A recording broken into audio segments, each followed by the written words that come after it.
quand on fait une gaffe, l'important, c'est de la reconnaître.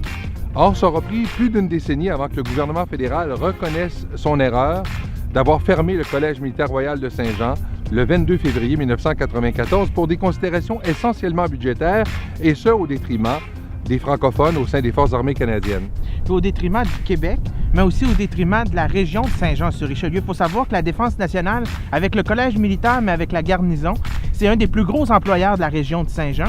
Donc, c'était aussi une attaque frontale contre le Québec, mais aussi contre la région de Saint-Jean. Pour les francophones, l'impact était considérable au sein des Forces canadiennes puisque ça faisait en sorte que les officiers, les aspirants officiers devaient suivre leur formation en anglais à Kingston.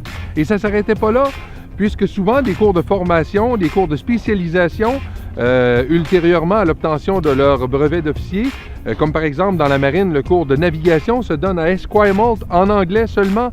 Alors, c'était considérable comme impact pour les francophones au sein des Forces armées canadiennes. Puis on avait tellement compris ça à l'époque qu'en 85, le gouvernement de René Lévesque, avec Jérôme Proulx, député de Saint-Jean, même ancien professeur au Collège militaire, avait déposé un projet de loi pour donner le statut universitaire au Collège militaire pour que les diplômes soient reconnus. Donc, cette décision du gouvernement chrétien, c'est aussi un recul pour l'éducation au Québec.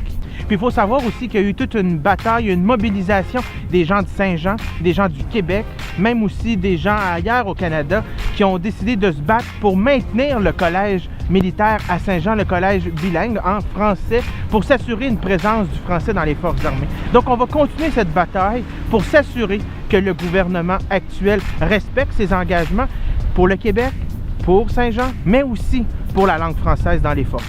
Alors merci Dave, puis si vous voulez en savoir davantage sur l'autre 150e, sur les événements qui seront dévoilés au cours de cette année, suivez-nous sur Twitter, sur Facebook, sur YouTube et sur notre site, dont les adresses figurent au bas de l'écran.